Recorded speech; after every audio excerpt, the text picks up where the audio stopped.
Pessoal, boa tarde a todos. Espero que todo mundo esteja bem. Hoje teremos, então, um CEBIMário mais. Hoje teremos nosso convidado de hoje, o Damien, Olivier, e ainda hoje vai falar, então, um pouquinho sobre Cabo Pulmo, um ponto bem especial na costa do México. E quero te agradecer, então, Damien, por participar. Thanks, Damien, for accepting this invitation. I think this is very important. This space for discuss different topics in the science and thanks for sitting, and now is your scenario and is open yours room in this moment. Okay, perfect. Thank you, Ron, for the invitation. So I'm going to put in full screen my presentation. So first, I will present a little bit myself. So my name is Damien Olivier. I'm from Belgium, where I made my PhD, working mainly about the morphology of reef fishes. But since 6 years now, I'm living in Mexico, in Baja California Sur, in the city of La Paz, where I work more about the ecology and conservation of reef fishes on working coral reef in the area. So I made two postdocs here in Mexico, and now I have quite internal contract to continue to investigate the assemblage of fishes in the Gulf of California. So today, what I want to present you is one of our last research about a famous park, a famous reserve in the region, which is called the Cabo Pulmo Marine Reserve. And in this research, we investigate how the fish assemblage composition has changed in the last 30 years. So to start, the marine protected areas are generally a useful tool when working for marine conservation because Sorry, Damien, your presentation is not working. Maybe you need to put in the presentation mode. In the bottom, you have the...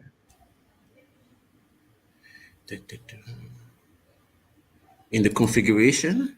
No, that's not that.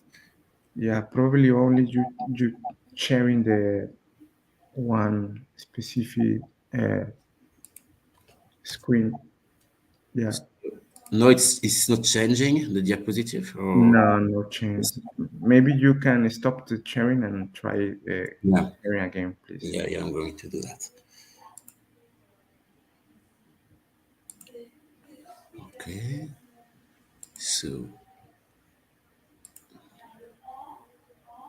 Pessoal, enquanto o Damian testa aqui a apresentação de novo, as perguntas, todo mundo que tiver alguma pergunta aqui, pode deixar em português, o Damian pode responder em inglês ou espanhol, e eu posso tentar fazer a tradução para vocês em português também.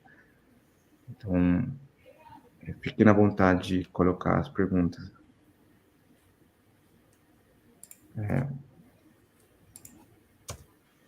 Okay, now it's working, but now you need to put in the mode, presentation mode. Yeah, but I was in the presentation mode. Yeah, this one. Yeah. And it's changing now, or it's blocked? Nope. Nope. Nope. Okay. Okay. No. What if I keep this mode, no presentation mode, to be able to switch the slide, because I don't know where I can change it.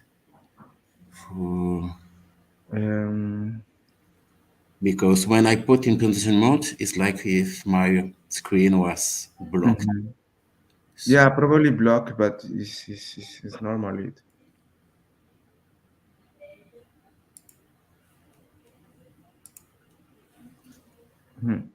Still not working?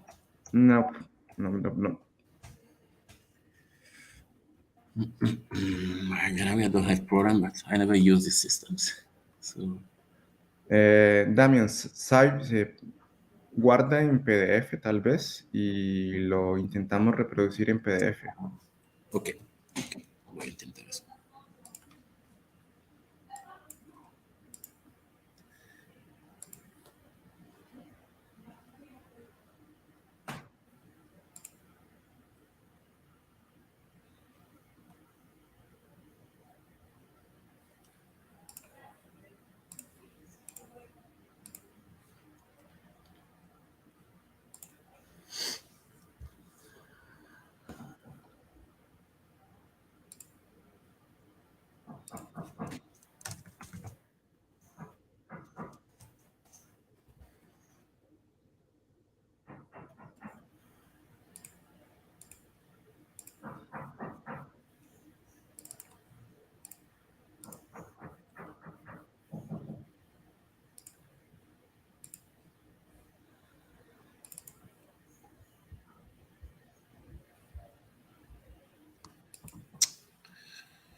Okay, now you try to sharing again, and maybe this time the PDF file.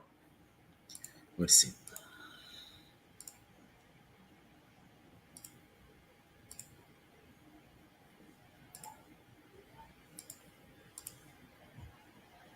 Okay. Okay. And now it's working?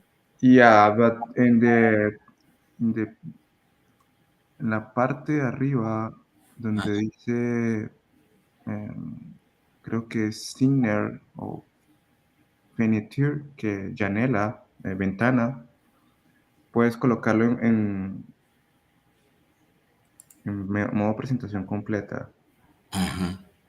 Ahí, perfecto. ¿Así? Voilà, perfecto. Eso está Dale. bien. Ok, ¿y ahora cambia? Sí, sí, perfecto. Ok, ok. Bueno, te dejo ahí. Gracias. Okay, well, sorry for the inconvenience. So I was about to start a presentation about the Cabo Pulmo fish assemblage change in the composition during the last 30 years. So as I started to say, the marine protected area are generally a useful tool in marine conservation because when working, when well implemented, they can increase the species richness, the density, or the biomass. But what about the fish assemblages composition? Is it stable through time or did it change? And if so, how this change may have affected the resilience of the community.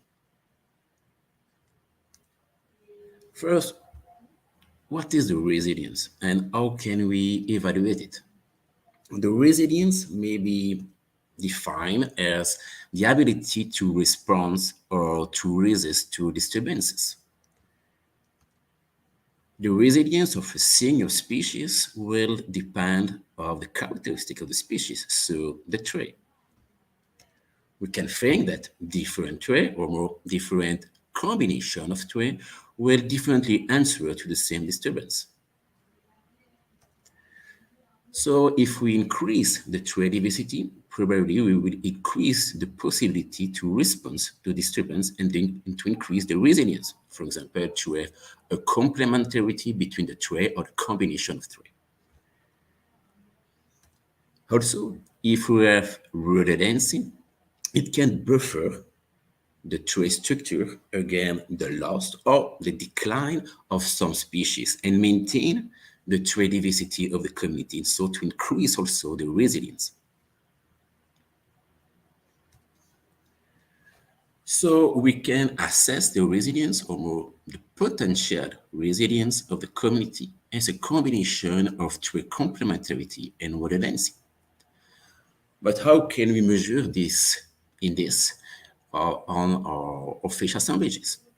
So to do that, what we use is an ecological trait analysis that consists in characterizing each species according to different ecological variables characterizing the life of the species. For example, the size, the mobility, if the species are very mobile between the reef or the other extreme are territorial, the period activity when they are feeding, during the night, during the day, both of them.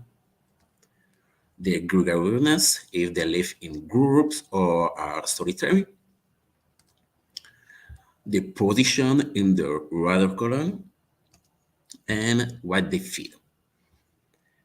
So each combination may differently respond to a disturbance. But once we have that, what we have is a functional or ecological trait matrix with trait with different categories, like represented by this small square. So how can you use that to quantify both or two indices, for example, the complementarity and the redundancy? What we have to do is to apply a Ergo distance on this functional matrix to create a dissimilarity matrix on which we can in turn apply our principal coordinate analysis. So without entering into too much detail, this analysis will give us different numerical variable called score. Using an adequate methodology, we can select how many score we will keep to characterize our species. So let's say here we select the first four axes. Now each species will be defined according to four numerical variables instead of categorical variables. And we can use that to position each species in a functional space. This position, this coordinated, will allow us to assess the complementarity and the redundancy of the assemblages. So first, how to measure the two-way complementarity. There was quite a consensus about to do that, and we choose to use the index of dispersion, which is an index going from 0 to 1, which is simply the distance separating the species in the tree space from the centroid of the community. Each distance can be rated by the density of the species or the biomass if you choose this variable. So the more common species will have more rate. Then to measure the tree redundancy, it's a little bit more complicated, controversial because different methods exist. Here in this study, we choose to use an index that will give us an idea about the saturation of the tree space. There's also an indices going from 0 to 1, and these indices will depend of the position of the species in the tree space, the species richness, the amount of species in the assemblages, and the distribution of the individual among species.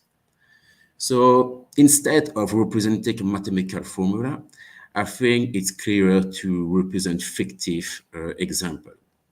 For example, here in the first example, in the blue community, we will have a high trade dispersion because species have very different traits, so quite a lot of complementarity.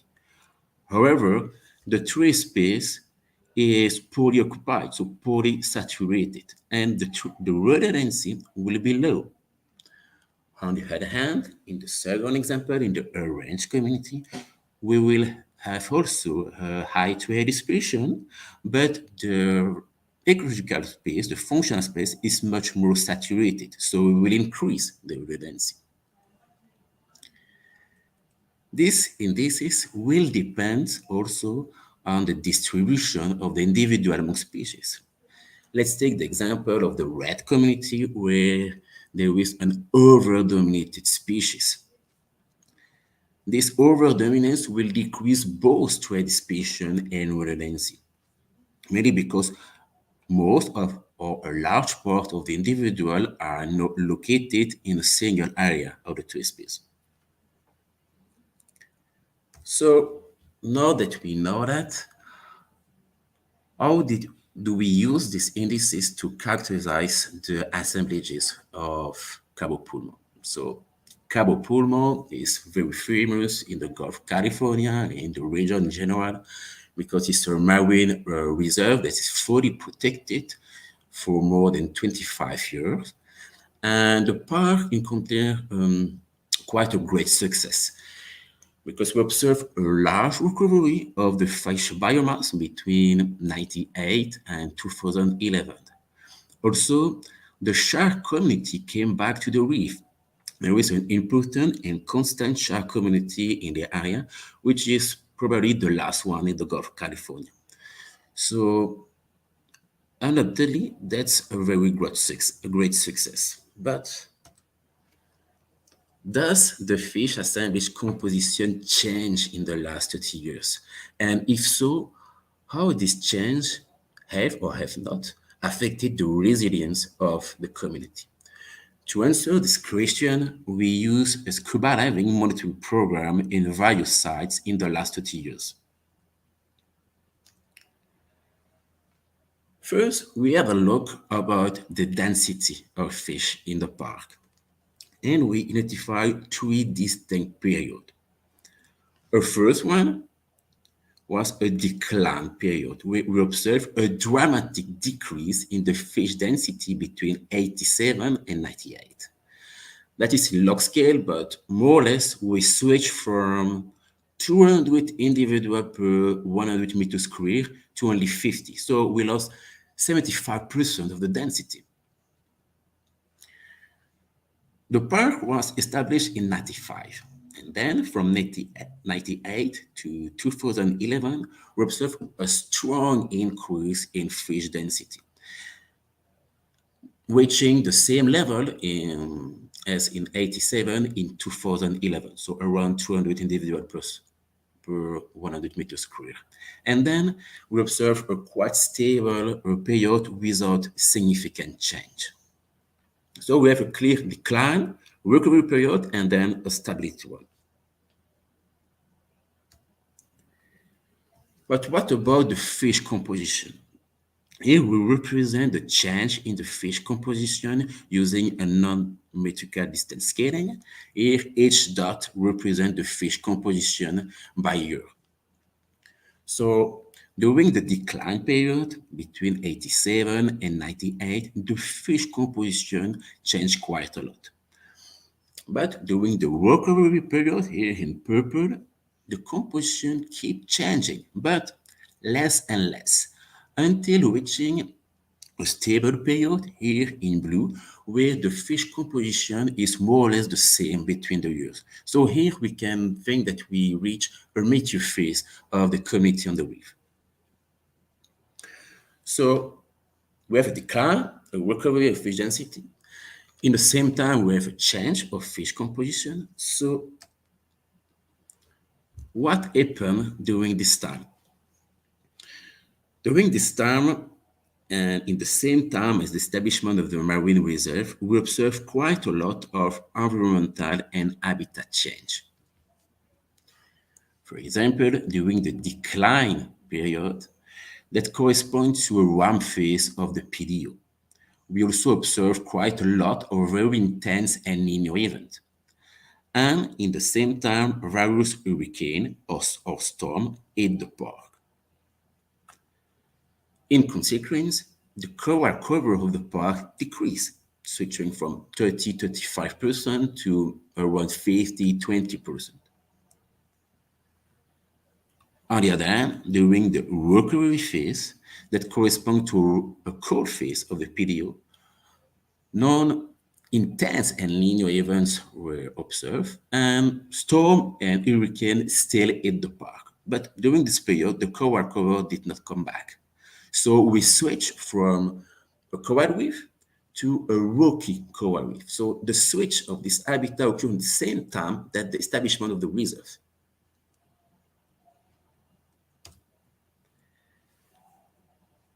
So now, what about the resilience of the fish assemblages? We know that the fish condition change, but maybe that the result is the same than before.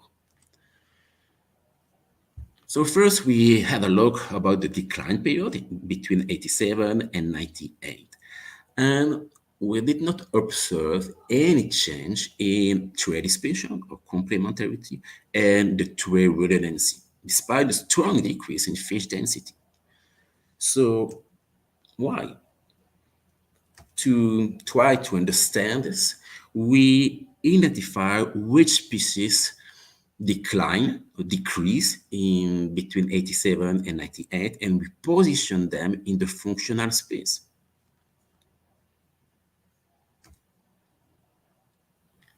We identified 23 species decreasing in the decline period.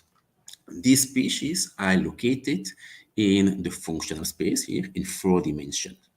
So here the red circle represent the estimated density in 98, while the gray circle represent the estimated density in 87. So what we can see is that decline affects a large area of the trait space, which is more or less homogeneously affected.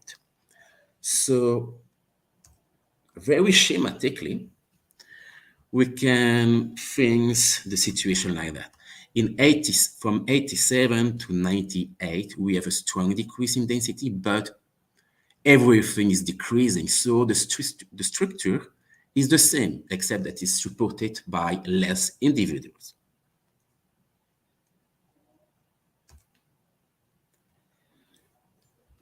Then we observe what happened during the recovery phase, so between 1998 and 2011.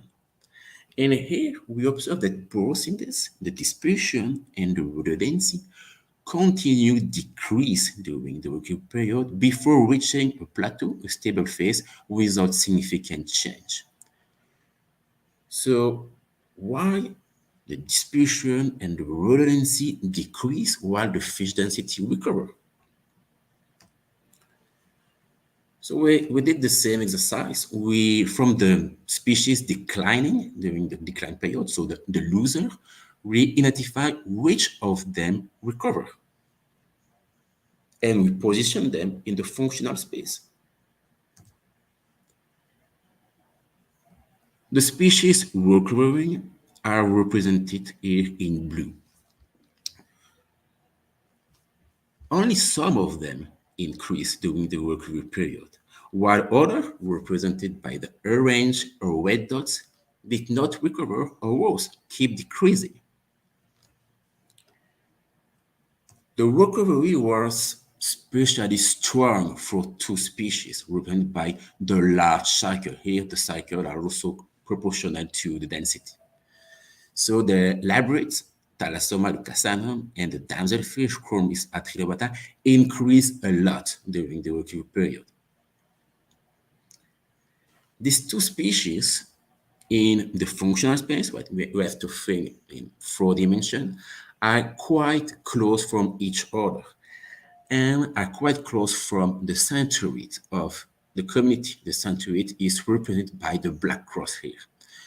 So the large increase in the density will decrease the dispersion of the community and also the redundancy, because now a large part or a larger than before part of the individual are now located in the same area.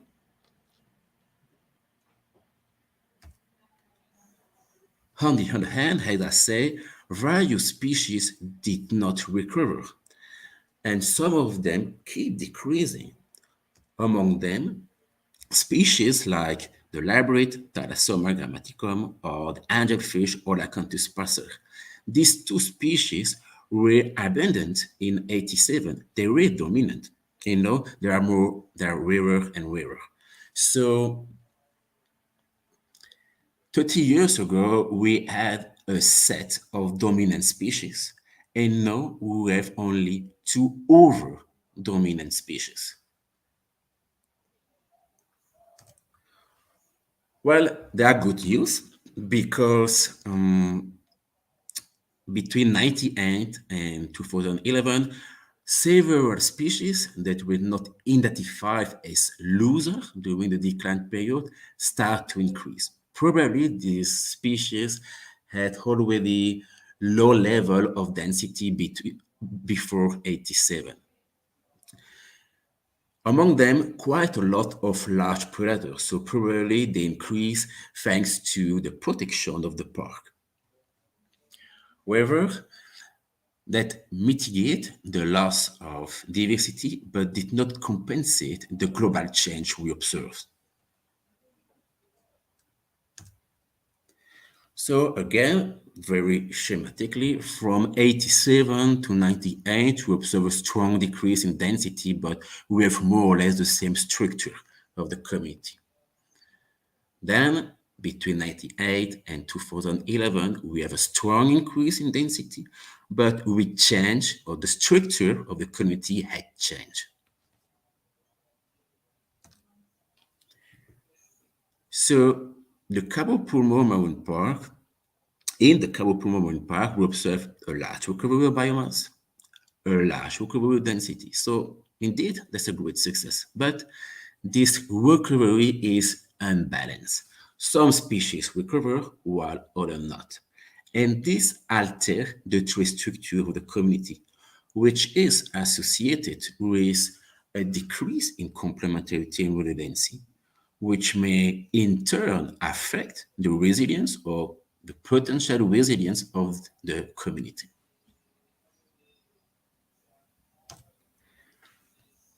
So the marine reserve offer protection from resource extraction, which may increase indeed the species richness, density, and biomass.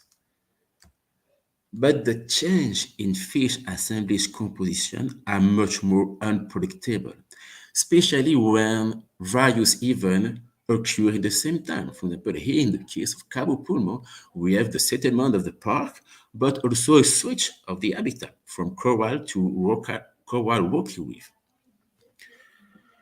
So to identify the winner or the loser a posteriori, we can help us in restoration program, or if it's not possible, help us understand what happened, why some species did not recover.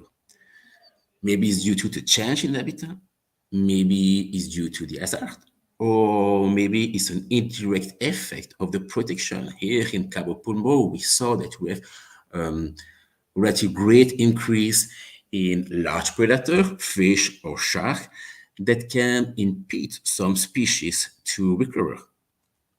All these questions need to be investigated. What we know currently is that we have a recovering of fish density and biomass, but we don't have the same composition and less diversity than 30 years ago. So what next? How this new community will be able to answer to future disturbance in the next decade. Now, probably we are going to enter in a new one phase of the PDO. So what if more intense and linear events happen? How the less resilient fish community will answer? Well, that's very difficult to predict, especially that we are not going to be in the same situation than 20 years ago. No, the area is protected, which can offer a certain degree of stability. We have a new habitat. We switch from coral to rocky coral, so paradoxically less coral to loss.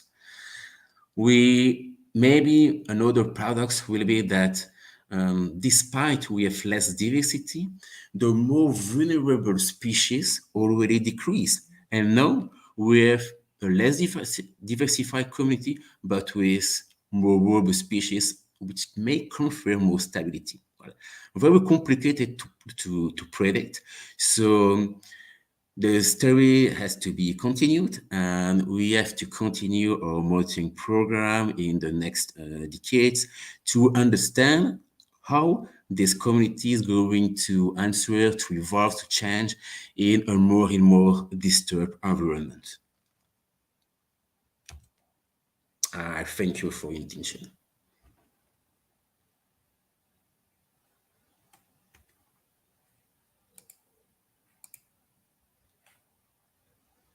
No te escucho, Juan.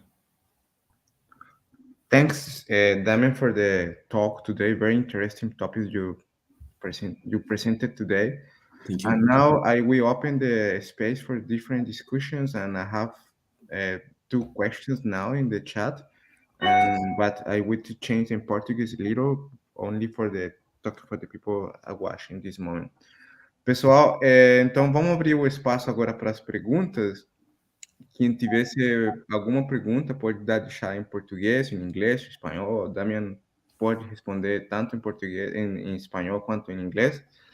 E então eu vou começar com duas perguntas que já tem aqui feitas no chat da Fernanda Silva. Não sei se você está vendo, Damien, está do seu lado direito, mas basicamente I change again for English, Damien. I will to read the questions in the chat. And well, you have two different questions for the Fernanda Silva. The first question is, how did you address the biomass in your metrics? You include the biomass in your metrics? And could the most abundant species contribute more the resilience in the systems? Okay. Well, first, for the first part of the question about the biomass, well, here we don't have a long temporal series of biomass. Other previous study that compare only pair of years already show that the biomass will recover. But we don't have the biomass for the 30 years. So it's why we use here the density. For the second part of the question, could the most abundant species contribute more to resilience the system? We think so. It's the hypothesis by using these indices that going to put more weight on the abundant species. That doesn't mean that those species will not participate in it, but we think that to have a lot of abundant species with different traits will confer more resilience to the reef. Good. Well, another question here you have for Fernanda Silva is, what is the tendency for the biomass of the most species in the community? But now you answered this point. Probably you don't have many information about the biomass in No. all the temporal series. You use it. This is the case. You use only a species and abundant census. Correct? This is Yeah. correct. Yeah. Yeah. Yeah. Yeah. We have biomass since 2007 to know, but is that it is after the main change, so much less interesting. So, but about the resilience, we also, or I think that density is maybe a better index than biomass. Biomass may be a better index for the functioning of the system, but the resilience, for example, a parrotfish is much larger than damselfish, but I don't think it's more resilient. But 100 damselfish are probably more resilient than one single parrotfish. So I think that density is maybe a better index in this case. Nice. Well, this is my a little question is about the well, you're working for one several years and you had one long-term series in this case for different monitoring programs, but in several times you have different people making different census using different methods, and this is the big problem when you're working for the long-term series. And how do you contour this is problem? Because this is, I think, this is the big problem, and all the people have this problem when I start working for this series. Yeah, but that's a very good question. Actually, the experimental design in Cabo Pulmo is a chaos. Where we have to be honest, especially in the beginning, where with less careful has been done about the experimental design in the 18 or 90s. So there is different methods, but they don't correspond to the change we observe. For example, the decline period between 87 and 98, that's the same method. Same method, same site, same. And we observe this decline. So that's not the method that provoke this observation. And the same is true after, during the recovery period. That's almost the same methodology. So the change of the method, of course, can affect the estimation of the density we have, but doesn't correspond to the main change in the fish community we observe. So we think that the global change we observe are quite correct, but could be much better with a more robust experimental design and especially more consistent experimental design. So it's also why in this study I use some models to capture more the general trends of the community without entering into too much detail to avoid over-interpretation of the change we may observe. But that's a problem that I agree. Since 2007, now we have a good experimental design. So now each year is more or less the same size with the same methods. But here in this case, what is interesting is what happened before 2007, of course. Yeah, this is complicated. Well, you Yeah. have another question here for Fernanda. You can infer the community is one transition state in reservoir of the disturbance. Well, actually, all the recovery period is a transition state from 98 to 2011 when the fish density increased. I think that corresponds to the transition state from coral reef to rocky coral reef and also from unprotected area to fully protected area. But since 2011, things are not changing.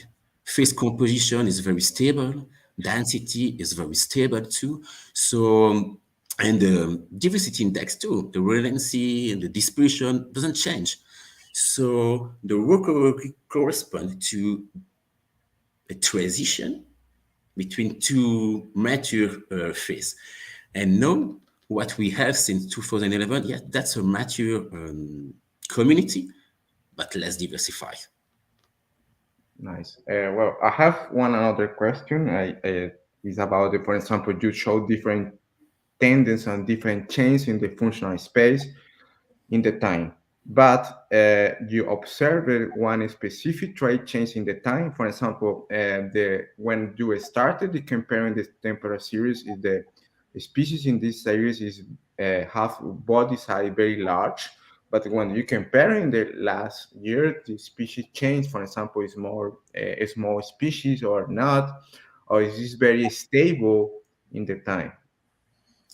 You mean about the functional composition of the assemblage if it changed in the last year? Is only try to understand how the one specific trait change in the over the Ah, time. okay, okay. Well, all the well, I don't present here the result, but I also make analysis trait by trait, okay, to understand if some trait did not recover or some trait did not decline. Well, all trait decline, all trait recover. So not in the same speed, of course, but I think that here the functional space or the trait space has been homogeneously affected both by the decline and the recovery. So that let me think that the region of the decline and the region of the recovery are multiple. There was not only one single region explaining the recovery of some or other trade. For example, the large predator, yeah, of course, we can think there's a protection. And that increased quite a lot in Cabo Pulmo, the large predator. But all the species that were not fish, for example, Thalassoma, Lucasanum, Chromis trilobata, increase a lot and they have very distinct traits. So maybe in this sense, that's the switch of the habitat that increase this kind of species. So I think that's very difficult to disentangle the region of recovery or not, and to relate that to the specific trait of the species, because there is multiple regions occurring in the same times. I Yeah, don't know if I answer well to your question. yeah. You understand perfectly. Well, you mentioned now one another point is very I call my attention about you sit one in question in the Thalassoma lucasana. This is one labrid species, and you have one Chromisa trilobata is one Pomacentrid species. This is very curious. But my point is when you see the increase in the, for example, the Chromisa trilobata, you see one increase in the primary productivity, for example, because this species is one plantivorous and another species, one invertebrate species. Two Yeah. different trophic levels and two different trophic groups. But this, I visit only one time Cabo Pulmon, and this you have many oceanographic conditions in this place in one a small scale, and I don't know, you exploring this type of for the primary productivity. Mhm. Yeah, maybe one of the reason, but I think well, I don't have the result here that the primary productivity is quite stable in the last year. So I don't think that we observe a big change in the primary productivity in the area. And on the other hand, there was all the other species, planktivorous species, that did not recover. For example, the abodevdov, troskeli, the damselfish, this is planktivorous too, like Chromis atrivata, did not recover. So, Hmm. and they share very similar trait to Chromis atrivata. So why one increased and the other not? But maybe there was a competition between them. If I knew Chromis atrivata took the advantage in the new phase of the new state of the reef. Also, it may be related to other trade that I did not consider, or other trade related not to the ecology, but for example to the time of reproduction. For example, I check, but it's from fish base, so I don't know if very accurate, but Chromis atriabata have a time of generation much shorter than Abudevdo. So maybe it can explain that this species was able to rebound and the Abudevdo's not. So maybe it can play a role, the environmental factor like the primitive productivity or other, but I think it's more intent to the reef. So maybe the intrinsic characteristic of the species, or also maybe the influence of the change in the community, for example, the increase of predator, because they were that's characteristic for Cabo Pulmo, the increase in the predator. So it would be interesting to investigate who is feeding who in Cabo Pulmo, and maybe to relate that to the recovery or not of some species. Because I know it's now that some in other places in the world, some species were not able to recover because of the increase of predation. So Cabo Pulmo can be one of the reasons. I don't think it's the only reason, but can be one. Okay, nice. Well, you have another question here. Is what do you use in the criteria for selection the traits? What is your criteria? This is criteria only for the relative, for the resilience? Well, the selection of trait is always subject to controversy. It's difficult to choose which trait we are going to select. So I choose the trait more commonly used in reef fishes in the recent study, and the trait for which we have quite a lot of information for the world community.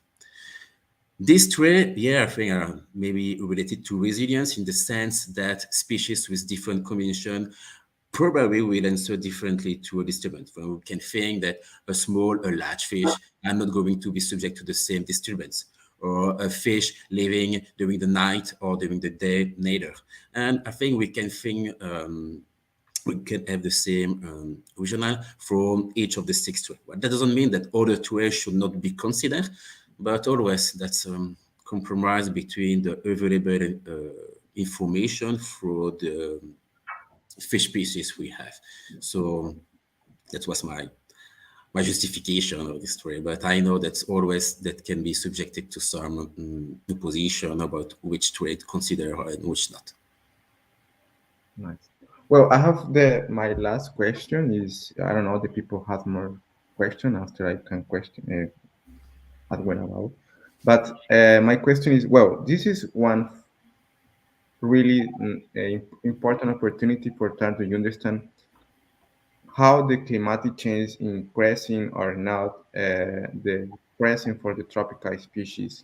I know the Cabo Pulmo is very tropical, Okay. but this area is very different for the another areas or location for the tropical Eastern Pacific.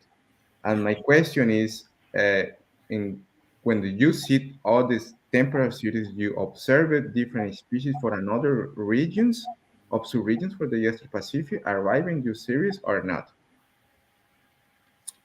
Okay, so if new species are arriving, more tropical species, not that much. Well, generally, in the south part of the California, there was various report about tropicalization of some species increasing their latitude range. Well, here in Cabo Pulmo, when I see which species increase or not, there is not obvious relationship with the tropical characteristic, let's say that. Mhm. So I don't think we observe a tropicalization of the system, I Okay. don't think so. But maybe it can be true for some species, maybe, Mhm. but it's not there is not a global pattern about that. So I think the change also we have to investigate more the relationship between the coral cover and the species. We know that the coral cover in the tropical Eastern Pacific is not a major driver of diversity. Generally, contrary to the other area, the coral reef, except Cabo Pulmo, are less diversified than rocky reef. But locally, destruction or change in the habitat may strongly affect the fish community. Mhm. So here, for example, in the species that did not recover, various of them, well, most of them depend to a certain extent on coral. There is no strictly sensor coalivorous species in the tap, but some of them can feed on cover. They, from the species that did not recover, various of them include coral in their alimentation or use coral for sheltering, etc. So maybe the no recovery or coral cover may be a major pattern of what we observe. Maybe, but we need to investigate more that, but it can be a reason. Perfect. Well, pessoal, temos mais perguntas ainda para o Damien, temos ainda um tempo para perguntas, senão eu vou dar por terminado nosso CEBIMário de hoje. Damien, I will wait for a little minutes for the people making some question, or I finish this talk today. Okay. Well, I see another question or about One suggestion, maybe you can observe the question they call affinity species in your temperature. yeah. That's a good question. I did not investigate that, so I can check it. I don't think so because various species, very closely related species, observe different response to the recurring decline. So some species that share similar habitat, that we found that showing similar habitat, one increase, the other not. So I don't think there is also, again, a global trend about a decrease in cold affinity species. That may explain some no recovery, maybe, but I've doubt that we have a global trend, but to investigate. Nice. Well, thanks again, Damien, for participating in this space for discuss science. I'm very excited the discussion today and is presenting this type of for the long-term studies is very important for try to understand where is it coming or where is it going in this moment the species. And thank you again. And I invite you and all the people watching in this moment for the next seminar. It's the next Thursday, and speaking about the historical ecology in Brazil is very interesting talk.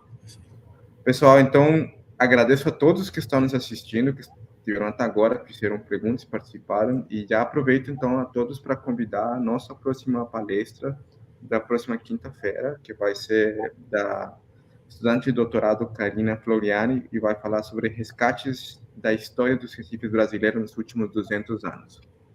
Uma palestra bem interessante, feita com ecologia histórica. Então, thanks again, and see you in another opportunity. Thank you Obrigado, very much. pessoal. See you.